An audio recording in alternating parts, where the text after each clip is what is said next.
அஸ்ஸலாமு அலைக்கும் வரஹ்மத்துல்லாஹி பரகாத்துஹு. பிஸ்மில்லாஹிர் ரஹ்மானிர் ரஹீம். அன்பான சகோதர சகோதரிகளே, எல்லாம் வல்ல அல்லாஹ்வின் நல்லடியார்களே, இன்று நாம் காண இருக்கும் தலைப்பு உலகின் முதல் இறை இல்லம்.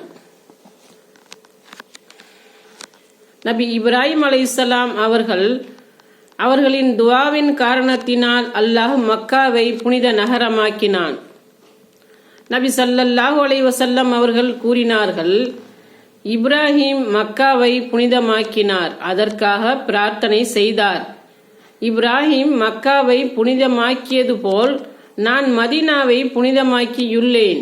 நபி இப்ராஹிம் அலைஹிஸ்ஸலாம் அவர்கள் மக்காவிற்காக பிரார்த்தனை செய்தது போல் நான் மதீனாவிற்கு அதனுடைய சாவு என்ற அளவையிலும் முத்து என்ற அளவையிலும் அபிவிருத்தி செய்யுமாறு பிரார்த்தனை செய்துள்ளேன். அறிவிப்பவர் அப்துல்லா இப்னு ஸைத் ரலியல்லாஹு அன்ஹு, நூல் புகாரி 2129.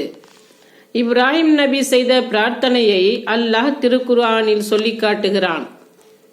இறைவா, இவ்வூரை பாதுகாப்பு மையமாக ஆக்குவாயாக. இவ்வூரில் அல்லாஹ்வையும் இறுதி நாளையும் நம்பியோருக்கு கனிகளை வழங்குவாயாக.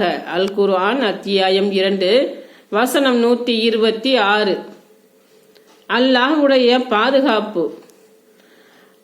அப்ரஹா என்னும் மன்னன் தன்னுடைய யானை படையுடன் காபாவை தகர்ப்பதற்காக வந்தான். அவனை எதிர்த்து போராடக்கூடிய எந்த படையும் அப்போது மக்காவில் இல்லை.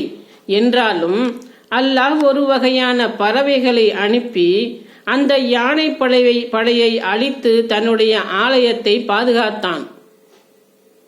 அல்லாஹ் கூறுகிறான், முஹம்மதே, யானை படையை உமது இறைவன் எப்படி ஆக்கினான் என்பதை நீர் அறியவில்லையா? அவர்களின் சூழ்ச்சியை அவன் தோல்வியில் முடிக்கவில்லையா?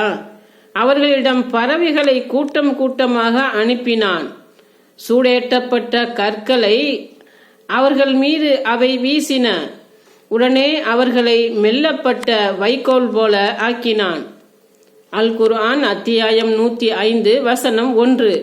அஸ்ஸலாமு அலைக்கும் வரஹ்மத்துல்லாஹி பரகாத்துஹு.